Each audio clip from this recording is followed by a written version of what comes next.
बेगुनाहों का कत्लेआम बंद करो, बंद करो। दक्षिण कश्मीर के एक प्रमुख पर्यटक स्थल पहलगाम में आतंकियों ने कायराना हरकत को अंजाम दिया है, जहां पर आतंकियों ने बैसरन की घाटी में 26 टूरिस्टों को मौत के घाट उतार दिया। आपको बता दें, ये टूरिस्ट पहलगाम पहुंचे थे वहां पर घूमने के लिए, लेकिन अचानक बैसरन की घाटी से निकलकर आतंकी आए। 5-6 आतंकी बताए जा रहे हैं और उन्होंने घेर कर उनको अपना निशाना बनाया और बाकायदा धर्म पूछकर, नाम पूछकर आतंकियों ने चुन चुनकर वहां मौजूद टूरिस्टों पर निशाना साधा। और इसीलिए हम इसे कह रहे हैं आतंक की कश्मीर फाइल्स पार्ट 2। ऐसा इसलिए क्योंकि आतंकियों ने वहां पर पहले मौजूद लोगों से उनका नाम पूछा, धर्म पूछा, ये तय करके कि वो मुसलमान तो नहीं है, फिर उन्हें गोली मारा। और ये बात हम इसलिए कह रहे हैं क्योंकि वहां पर मौजूद चश्मदीदों का ही ऐसा कहना है। पहले जरा इस वीडियो को देखिए और इस महिला को सुनिए। पति साइड में था, एक इंसान है, उसने उसको गोली मार दी यहाँ पे। उसने बोला कि शायद मुस्लिम नहीं है, उसने उसको गोली मार दी। नहीं, आप टेंशन मत लो। अब बेटा आप यहाँ पे रहो, हम साथ में।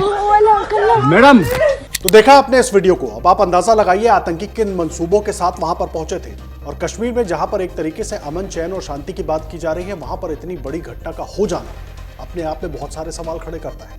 आतंकी अगर सीमा पार करके आए थे तो बीएसएफ, आर्मी, पुलिस, इन सब को पार करके वो वहां तक कैसे पहुंचे? और अगर जंगल के इलाके से ही आए थे तो उसके बाद भी सीमा पार करना बड़ी टेढ़ी खीर होती है। उसके बाद इतनी बड़ी घटना को अंजाम दे पाना, आखिर इतने हौसले आतंकियों को कहां से मिले? क्या उनको कोई लोकल सपोर्ट भी मिल रहा था? और धर्म के आधार पर इस किलिंग को कैसे देखा जाए? देखिए, कश्मीर में पहले भी किलिंग्स होती रही हैं, कभी टारगेट किलिंग होती रही, देश के अलग अलग हिस्सों से जो मजदूर वहां पर काम करने पहुंचते थे उनको निशाना बनाया जाता रहा, नेताओं को निशाना बनाया जाता रहा। लेकिन अब पर्यटकों को, और पर्यटक कश्मीर की आर्थिक गतिविधि से सीधा जुड़े हुए हैं। कश्मीर में पर्यटक जाते हैं, वहां से रोजगार बनता है, लोगों को पैसे कमाने को मिलते हैं। लेकिन उसके बाद भी आतंकियों ने कश्मीर में पर्यटकों को निशाना साधा और 26 पर्यटकों की जान गई, जिसमें 2 विदेशी पर्यटक भी बताए जा रहे हैं। दोपहर को इस घटना के आने के बाद से ही पूरे इलाके को कॉर्डन किया गया, सर्च ऑपरेशन चलाया जा रहा है। 5-6 आतंकियों की तलाश की जा रही है। वहां पर मौजूद जो लोकल टूरिस्ट सर्विसेज के लोग थे, जो लोगों को लेकर वहां पर जाते हैं, वो जब इस घटना के बाद लोगों की मदद कर रहे थे, उन्होंने बहुत सारे वीडियोस बनाए। उस वीडियो के जरिए ही पूरी घटना निकलकर सामने आई। उसमें ही लोग बता रहे हैं, महिलाएं बता रही हैं कि किस तरीके से आतंकी अचानक निकल कर आए और उन्होंने हमला कर दिया। ये जो भीड़ सब है, प्रेसिडेंट आप टेंशन मत लो, मेरे बेटे का बच्चा लो, हम बचा देगा, कोई बात नहीं। बेहतर प्लीज भगवान के लिए बचा लो।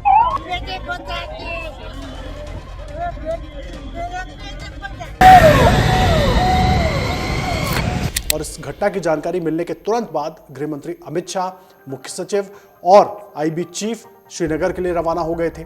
जिस वक्त हम आप ये बात कर रहे हैं वो श्रीनगर में मौजूद थे, पहुंच गए थे और वहां पर एक हाई लेवल मीटिंग चल रही है। आखिर इतनी बड़ी घटना हुई क्यों और कैसे हो गई, चूक कहां हुई, ये सब बड़े अहम सवाल हैं। और सवाल ये कि सब कुछ धर्म के नाम पर क्यों? आतंकी घटना, आतंकी पहले भी हमले करते रहे हैं, लेकिन इस तरह की बात शायद पहली बार सामने आ रही है, या पहली बार निकलकर सामने आ रही है कि बाकायदा नाम धर्म पूछकर हमला किया गया। आतंकियों को बहुत अच्छे से मालूम था कि वो पूरा इलाका इस वक्त टूरिस्टों से भरा हुआ है, बड़ी संख्या में टूरिस्ट वहां पर पहुंच रहे हैं। उसके बाद पूरी प्लानिंग की गई और जिस तरीके से यह हमला हुआ, ये एक दिन और अचानक की गई प्लानिंग नहीं थी।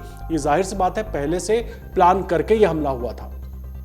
सवाल इंटेलिजेंस पर भी खड़े होते हैं, सवाल सुरक्षा एजेंसियों पर भी खड़े होंगे कि आखिर उनको इसकी जानकारी क्यों नहीं लग पाई, या उस इलाके में जहां पर टूरिस्ट जा रहे हैं देश के अलग अलग हिस्सों से, वहां पर सुरक्षा के चाक चौबंद इंतजाम पहले से क्यों नहीं थे। कश्मीर की स्थिति को आप अगर समझें तो धारा 370 हटने के बाद से कश्मीर में नॉर्मलसी लाने की पूरी कोशिश केंद्र की तरफ से की गई, क्योंकि राष्ट्रपति शासन लगा हुआ था। उसके बाद वहां पर चुनाव होते हैं, चुनाव के बाद भी जम्मू कश्मीर को फुल स्टेटहुड नहीं मिला है। वहां पर केंद्र सरकार का भी बड़ा दखल है। सुरक्षा के लिहाज से चाक चौबंद व्यवस्था लगातार हम आप भी तस्वीरें देखते रहे हैं और हम भी आप तक पहुंचाते रहे हैं। लेकिन इस घटना के बाद उन तस्वीरों पर बहुत सारे सवालिया निशान खड़े होते हैं।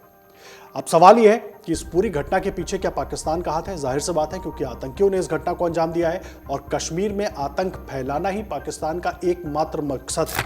और वो भी ये सब कुछ ऐसे वक्त में हुआ है जब अमेरिका के उपराष्ट्रपति जेडी वैंस भारत में मौजूद हैं, खुद प्रधानमंत्री नरेंद्र मोदी सऊदी अरेबिया के जिद्दा में हैं और उस वक्त इस घटना को अंजाम देने का मकसद सीधे तौर पर अंतर्राष्ट्रीय पटल पर भारत की बदनामी करवाना है। आपको बता दें कि लश्कर तैयबा से जुड़े हुए आउटफिट टीआरएफ ने, द रेजिस्टेंस फ्रंट ने अभी तक इसकी जानकारी ली है, जो खबरें आ रही हैं। काफी देर तक खबर आती रही कि केवल एक पर्यटक की मौत हुई है, करीब 1 दर्जन से ज्यादा पर्यटक घायल हैं, लेकिन अब तस्वीर साफ हो चुकी है। 26 मौतें हुई हैं, जिसमें 2 विदेशी पर्यटक भी हैं और ये सारे लोग पर्यटक थे देश के अलग अलग हिस्सों के, अलग अलग राज्य के।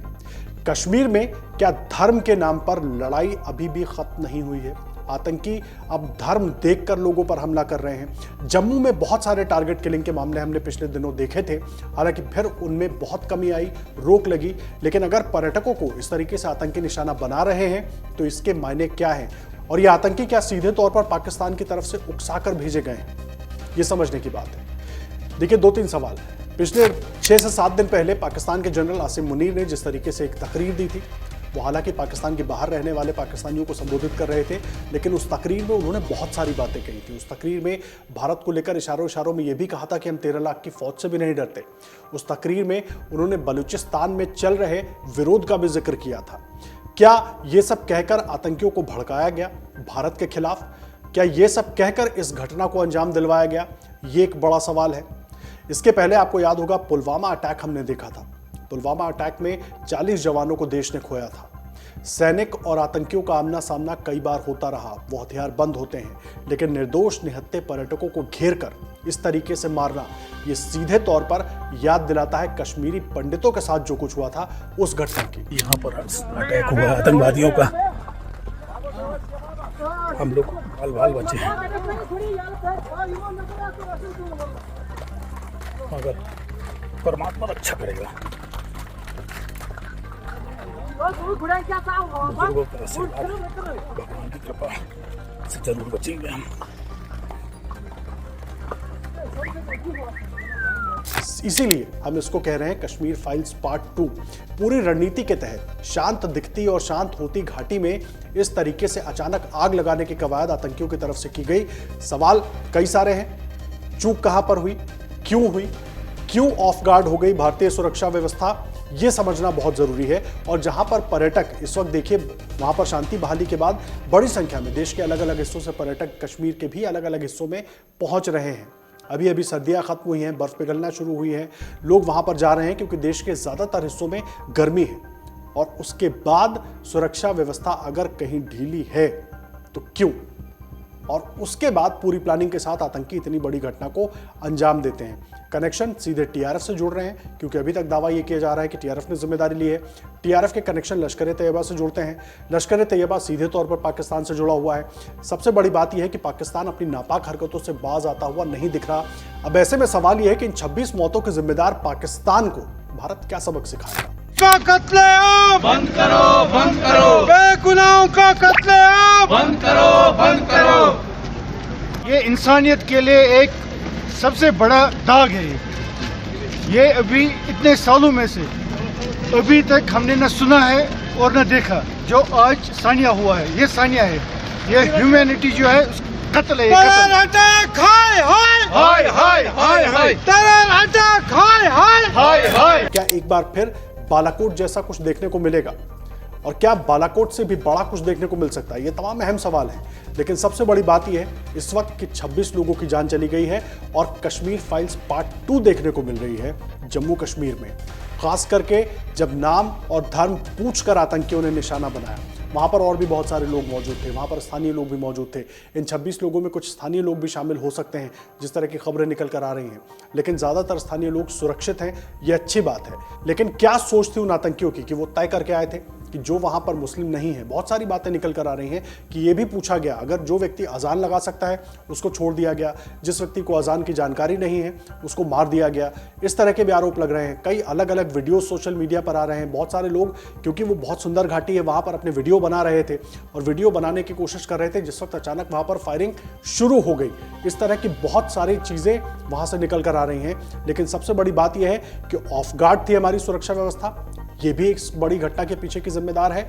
और दूसरा, आतंकी वहां तक पहुंचे कैसे, आतंकी हथियार लेकर वहां तक कैसे पहुंचे? जब आम लोगों की इतनी फ्रिस्किंग होती है, आम लोगों को कश्मीर घाटी के अलग अलग इलाकों में जाने में कई जगहों पर तलाशी देनी पड़ती है, फिर आतंकी कहां से आए? अगर सीमा पार करके आए तो इतनी बड़ी चूक कैसे हुई? इंटेलिजेंस एजेंसियां क्या कर रही हैं? और ये जो आज एक्शन हुई है, हम भरपूर कंडेम करते हैं और मजम्मत करते हैं मक्का मार्केट की जानिब से। जिस मक्का मार्केट में सरकार ने 481 481 शॉपकीपर्स को परमानेंटली मक्का मार्केट के अंदर रिहेबिलिटेट किया है, और हम सरकार के बहुत शुक्रगुजार हैं उस चीज़ के लिए। और ये जो आज सानिया हुआ ये बर्दाश्त से बाहर है, और हम अपने जिनको भी ये जानी नुकसान हुआ ये उनको नहीं हुआ, ये पूरे कश्मीरी कौम को हुआ है। ये इंसानियत के खिलाफ है, और हमारे प्रॉफिट मोहम्मद सल्लल्लाहु अलैहि वसल्लम इसका इजाज़त हरगिज़ किसी इंसान को नहीं देते हैं। अब देखना यह है कि गृह मंत्री अमित शाह हो, खुद जम्मू कश्मीर के मुख्यमंत्री उमर अब्दुल्ला हो, ये तमाम लोग वहां पर हाई लेवल मीटिंग कर रहे हैं। सेना के तमाम बड़े अधिकारी वहां पर मौजूद हैं। क्या आगे का रास्ता निकलता है, घटना को लेकर क्या कुछ जानकारी निकल कर आती है, सब कुछ आप तक पहुंचाएंगे। लेकिन इस घटना में जो एक अंडरलाइन मैसेज वो ये है कि कश्मीर फाइल्स पार्ट 2 एक बार फिर जम्मू कश्मीर में बनाने की कोशिश हो रही है। अगर नाम और धर्म पूछकर आतंकी निशाना बना रहे हैं देश के दूसरे हिस्से से आए लोगों को, तो आप खुद अंदाजा लगाइए कि स्थिति अभी पूरी तरह संभली नहीं है, और भारत सरकार को बहुत ही ठोस कदम उठाने की जरूरत है और पाकिस्तान को मुंहतोड़ जवाब देने की जरूरत है। अगर आप ये वीडियो YouTube पर देख रहे हैं तो हमारे चैनल को सब्सक्राइब कर बेल आइकन दबाएं, और Facebook पर देख रहे हैं तो हमारे पेज को लाइक करें। 8 मिलियन प्लस सब्सक्राइबर, आपके इस भरोसे के लिए बहुत धन्यवाद।